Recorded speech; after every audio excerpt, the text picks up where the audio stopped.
Ating mga future award-winning journalists, meron lang akong dalawang paalala sa inyong lahat. Hindi ko ano yun? pababain yung aking speech. Gusto ko lang maalala ninyo ang dalawang bagay sa pagtatrabaho ninyo at sa pagpupursige ninyo sa inyong interes at karera sa journalism. Unang-una, kapag opinion ninyo, sinusulat ninyo, never assume anything. Huwag ninyo... Yun. Alam nyo na. Alam nyo na. So, yung mga asumera.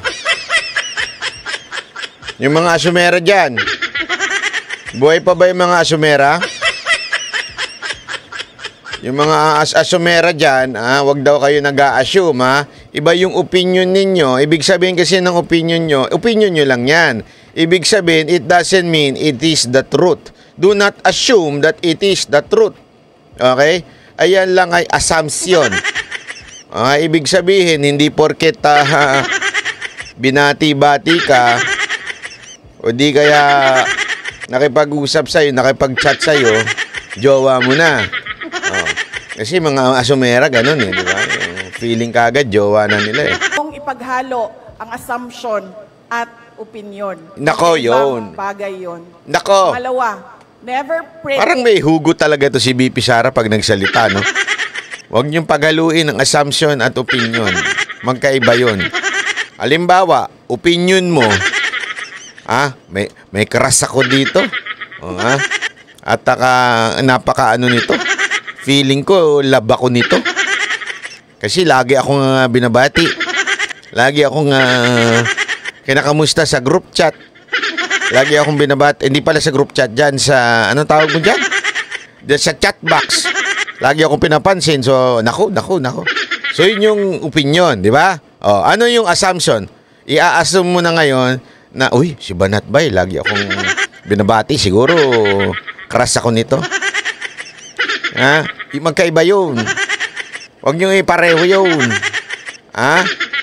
O kayo kasi, pinayaran ka daw ng 5 million. Sabi ko nga, sana nga Gusto nyo? Meron ako dito, bahagi ko kayo. 5 million? Kuripot, Hindi, ito di ba tama yung sinasabi ni Jay Guevara? Napakinggan ko yung sinabi niya. Hindi ako papayag ng 5 million.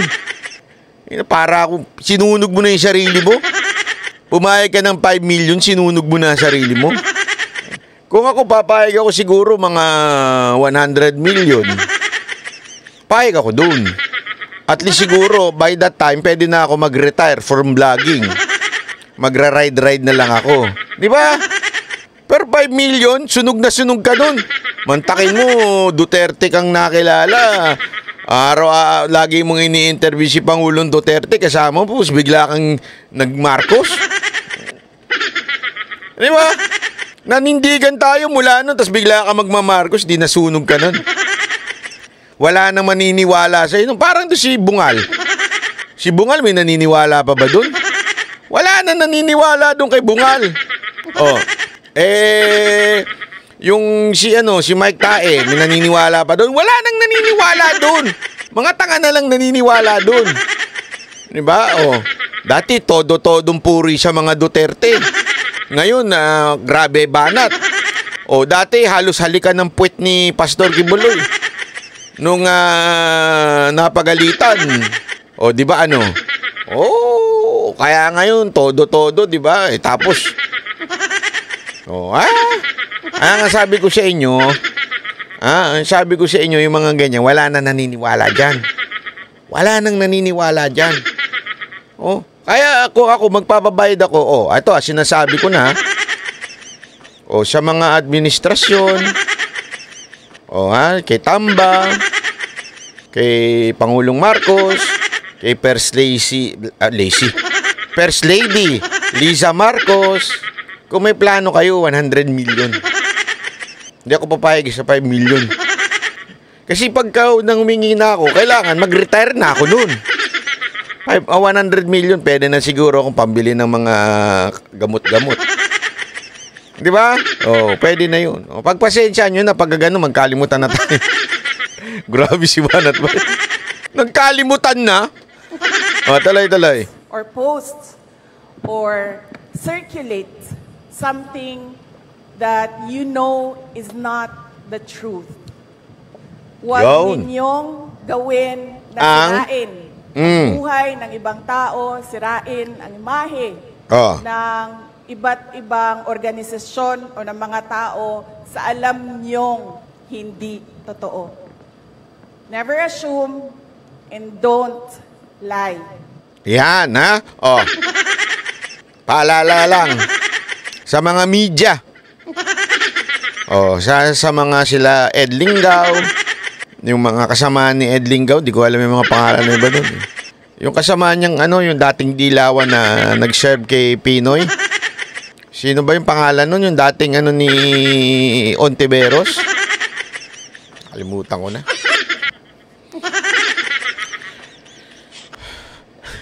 Sa GMA, paalala lang sa Rappler. Mga peking Hindi, napakarami na nilang peking ngayon eh. Kasi alam mo, ito lang meron yang hindi ko na lang muna sasabihin merong isang international news na i-interviewin ako. Taray ni Banat. Hindi, totoo. Kala nyo joke. Totoo yun. Tapos, i-interview ako. Isa sa mga tanong doon. Pag-uusapan daw namin yung tungkol kay Pangulong Duterte, relationship niya sa media noon, tapos si VP Sara Duterte, relationship niya sa media. Yun yung mga topic ganun. Siyempre, it's all about PRRD and VP Sara Duterte. Alam mo, sa totoo lang, isa lang masasabi ko, pero bukas ko na sasabihin. Bukas kasi interview Hindi. Sabihin ko na ngayon. Bitin, no? Hindi, ito kasi, sabi. Ito lang ang gusto ko sabihin. Gusto ko ring sabihin na ngayon, okay? Alam nyo, ang Pangulong Duterte kasi, kaya nagagalit ang mga tao dyan. Yung mga media. Actually, hindi ko naman masasabing lahat yan bayaran. Hindi naman lahat ng media bayaran. Linawin natin not every media bayaran yan. Linawin lang natin. Pero bakit ayaw nila at meron silang masasabi mo ng secret agreement with their boss na kailangan ito si PRRD madurog to. Alam nyo kung bakit? Kasi si PRRD po kasi siya ay talagang lahat ng kaniyang polisiya ay may pagka-anti-oligarch. Yung kanya pong mga polisiya, yung kanyang mga ginagawa ay pro-poor. Kaya nga alam nyo, halimbawa, di ba, yung kung pinost ko ito sa Facebook at saka dito sa YouTube, yung sinabi niya tungkol doon sa airport, di ba? Sabi niya pa nga ang pinakaayoko sa lahat yung mga naaapi yung mga may hirap nating kababayan. Totoo naman, si PRRD talagang malapit ho siya dyan. Mas papaboran niya ang mga may hirap o yung mga ordinaryong Pilipino kesa sa mga oligark. Nagkataon po talaga, bahagi ng mga oligarkiya ang mga owner ng mga network. Kaya talagang ayaw nila yan. Kasi nga, pag bumalik si PRRD, alam nila yung mga ginagawa nilang kalokohan, mayayari. Kasi kung maaalala ninyo, yung mga oligark na pinagbayad ni Pangulong Duterte, tandaan ninyo, they protect each other. Naalala nyo kung sino yung tinaksa niya nun? Diba? Yung mga Prieto na may-ari din ng Inquirer. Tapos, siyempre, pag nakikita nila yan, may mga kaibigan niyang kapwa, alam mo yun, sa media din, ako. Kaya alam nila na delikado pag ito ang presidente. Baka mamaya, anytime, sila ang madali. Hindi ko po sinasabi na sila po ay tax evader ha. Pero gayon pa man, alam mo yon, wala silang, kasi ngayon, sa totoo lang, ngayon, walang problema. Wala sila, masasaya ho yung mga negosyante na nakakapanloko. Oh, ayan, Philippine Airline, oh, yan, Mighty Corp, yan. Diba, yan naman po talagang katotohanan. Yan ho yung mga pinagbayad. Yan ho, tandaan ninyo, yung mga oligarch na yan, yan ho ay mga magkakakilala. Meron pa nga akong alam, di ko na lang sasabihin. Kung sino talaga yung mga... Ayoko kasi siyempre magsalita nang wala akong ipipresentang ebidensya. Although may kwento sa akin na kilala ko ho yung mga oligarch na malapit ho sa gobyerno ngayon. At sila ho ang kadalasang nakakakuha ng mga proyekto. Kung ikaw yun, tanungin kita, gugustuhin mo ba? Gugustuhin mo ba na ikaw ay mawalan ng proyekto? Siyempre hindi, di ba? Gusto mo tuloy-tuloy. Bakit mo pa babalikin si Pangulong Duterte? Di ba? Siyempre, kahit alam mong palpak ang gobyerno ngayon, pikit mata ka na lang dahil mas okay na yung ganyan. Kahit hindi ganun kaayos, mahal ang bilihin, tayo kumikita. Kasi ganyan na nangyayari pag ang leader ay corrupt. Pag ang leader ay pabaya, walang political will, yung mga mayayaman ay lalong yumayaman. At yung may hirap, lalong humihirap. Lumalaki yung gap. Ngayon, lumalaki na ho yung gap eh.